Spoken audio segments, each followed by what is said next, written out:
کرتے ہیں صوبت پور بلوچستان کی جانب، جہاں ہمارے ساتھ موجود ہیں ہمارے نمائندے جعفر خان۔ جی جعفر خان، تفصیلات سے آگاہ کیجیے گا۔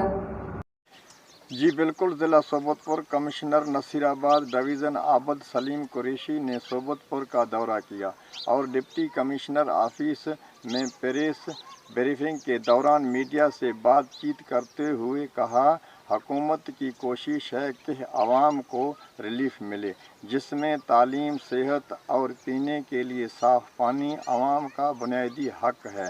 انہوں نے مزید کہا، میڈیا کو بھی چاہیے ہر غلط ناقص کام کی نشاندہی کریں، کیونکہ میڈیا معاشرے کی کان آنکھ کے مانند ہے۔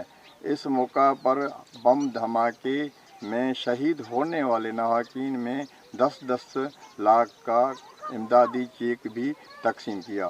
اس موقع پر ڈپٹی کمشنر صوبت پور بیرق خان کاکڑ، اسسٹنٹ کمشنر نعیم خان عمرانی اور میڈیا کے نمائندے موجود تھے۔ کیمرہ ٹیم کے ساتھ جعفر خان کنڈرانی، ہمراہ نیوز، صوبت پور۔